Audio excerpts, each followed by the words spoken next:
Welcome to Modern Farm Business Podcast.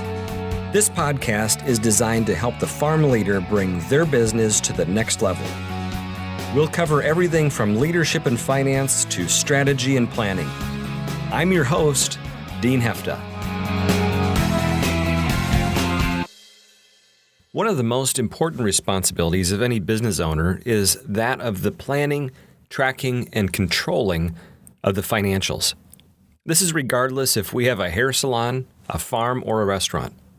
That being said, for many of us, dealing with the financial side of our business is right up there with cleaning our gutters, changing oil, and pulling weeds by hand.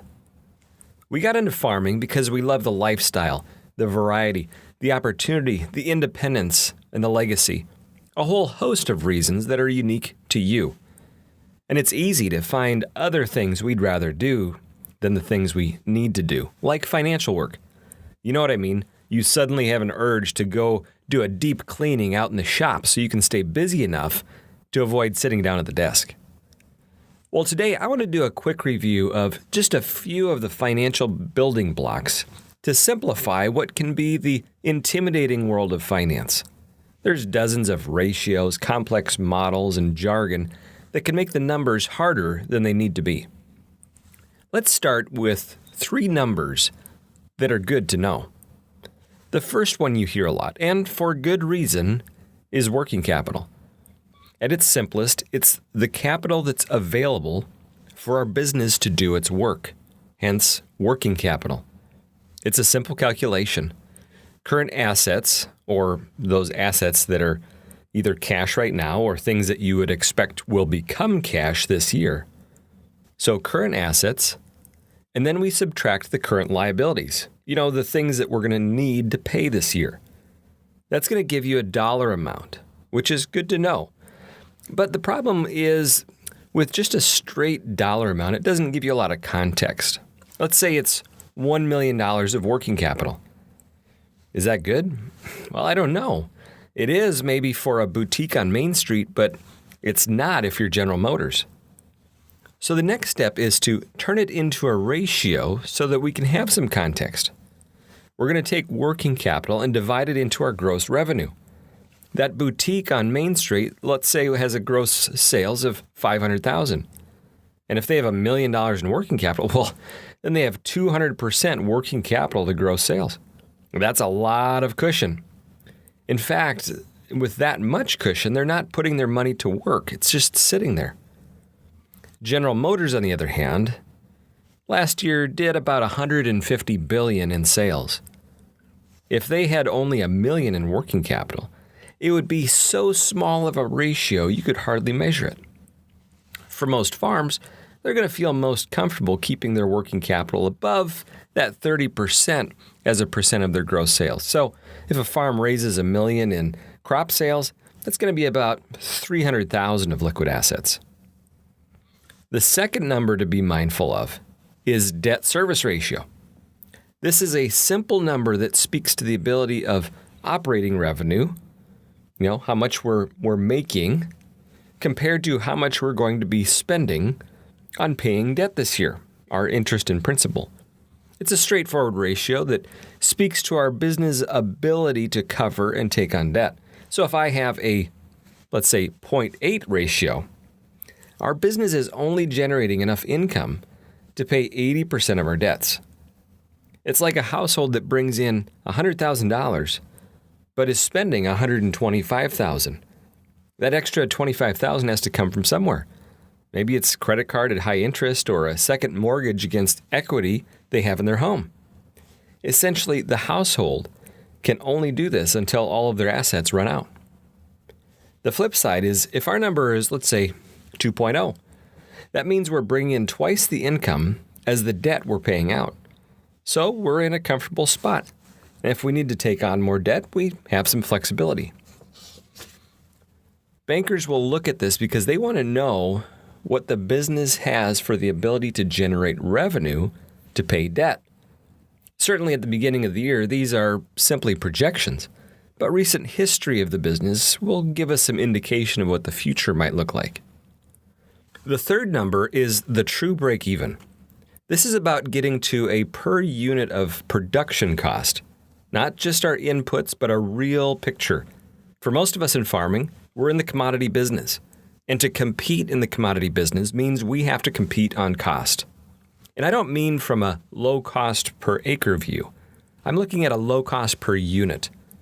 To use a manufacturing analogy, if I own several factories that produce paper clips, I'm not looking at my cost per building as much as I am looking at my cost per clip. That being said, if I'm wasting money in my building, leaving the lights on when there's no one on the shift, excessive errors, out of control overtime, then my cost per unit will go up. But simply looking at cutting costs at the building level could increase my per clip cost. Maybe I have a high-priced plant manager and the bean counters came in and they see his salary and they see it as a great way to cut costs for the building. The plant manager goes. Wage cost per building goes down, but so does productivity. My cost per clip just went from 1 penny to 1.2 pennies because we were too focused on saving on building costs. For the farm, one of the elements that creates a true break-even is adding in the non-cash cost of machinery use. Every crop I raise is requiring the use of the equipment I own, whether I've bought the equipment this year or not. So we want to reflect that in our cost per unit estimates. What our advisors do is take the total equipment value owned by the farm, divide by 10, and add that on to the annual input costs. This ensures that each crop is contributing in a way that replaces the machinery it has used. One caveat in break-even forecasts is that you're going to have to estimate yields. This uncertainty for some can lead them to not even want to think about break-evens until they know how many bushels they have in the bin. But this is where history can help. We start from looking at our last 5 years of yield, throw out the high one, throw out the low one, and this gives us a place to begin. Then we can begin looking at what does it look like if we have 5% better yields, 5% worse yields, and so on. Now, shifting gears. The other things that we need to be on top of as a farm business manager is 3 different documents. The first is the balance sheet. This is an annual tradition for anyone who owns a business. In fact, it's something households should do even if they aren't a business. It's a statement that gives you a snapshot in time of the assets of the business, the liabilities of the business, and the resulting equity of the owners. Simply said, it's what you own minus what you owe. Typically, this is done at the end of the fiscal year of the business. The consistent time of year allows for year-over-year comparisons of the operation. This is a foundational document that every business needs to be on top of, but the challenge with it is the fact it's rear-looking. It gives you a picture of what has happened, where you've been, and what trends look like, as well as insights like risk-bearing ability for the operation. But it doesn't give you a picture of the future.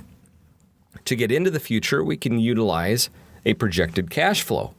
This is a forward-looking schedule of when major costs are going to be incurred, like land payments or major input purchases, as well as revenue inflows from things like crop sales. This helps us to plan for the biggest demands on our operating line and be more proactive in our management of the lifeblood of our business, cash. The third document is the accrual income statement forecast. When I use the term accrual in the farm context, I'm thinking in terms of the crop year for crop farming. If we use the same information we create for tax purposes, which is typically calendar year based, we'll struggle to make good, informed management decisions. When using a crop year approach, I'm going to pull in all of the expenses that go into that crop and all of the revenues that come out of it. That could easily cover 3 years in the process. This is important because if I'm going to make sound management decisions, I need to correctly value what's going into and coming out of each production batch. In this case, the crop. To go back to the manufacturing example, if a batch of hats takes me a week to make, I can't just look at what materials I happen to buy that week and what revenue happened to come in that week. I need to tie the inputs for those hats even if they happened many weeks earlier, to the revenue for those hats, even if that may have happened many weeks later. Farming is manufacturing. It simply takes us longer for each batch we're making. Utilize the forecast to make adjustments and run what-if scenarios so you can make more effective management decisions along the way. So, 3 numbers to know: working capital as a percentage of gross revenue, debt service ratio, and the true break-even. 3 documents to master: the balance sheet, projected cash flows, and the accrual income statement. Getting comfortable with these will not only grow your confidence as a business manager, but also demonstrate your commitment to leadership to your lenders and business partners. The financials on the farm can be intimidating, but here's 3 things that can help with the journey. First, connect with the why. Mastering financials aren't an end in themselves. They're simply the gauges on the dash. If we want our machine to run well, we need to be able to read the numbers and interpret the sounds so we can make good decisions. Connect with the why of the operation: our farm legacy, a place to raise our family, the challenge to build something special. Whatever that why is what gives us meaning to the effort we're putting into understanding these things like our financials. Second, getting a coach. Any finance person we work with should be a coach for us, helping us with our understanding. If we feel intimidated or apprehensive about our numbers person, we probably don't have the right one. Good coaches help us to stay on track. We grow our skills and increase our confidence through that relationship. They should simplify the complex and help us to make sense of the business world. And third is our rhythm. Too often we can put off the maintenance of our financial information, going months without tending to it. And the longer it goes, the more intimidating it gets. Establishing a routine on how we can attend to our financials, be it weekly or monthly activities, getting it scheduled, can help us to simplify tackling the financial piece of our business. The finance side of our business isn't a necessary evil or a petty annoyance. It's a real opportunity to shift our mindset to see financials as a window into the understanding and the improvement of our business. It's our operating gauges for our machine that we call a farm. I hope there's something here today that's been helpful for you. If you want to learn more about these topics, or if you're looking for better financial insights for your farm, give Water Street Solutions a call at 866-249-2528 or visit waterstreetconsulting.com.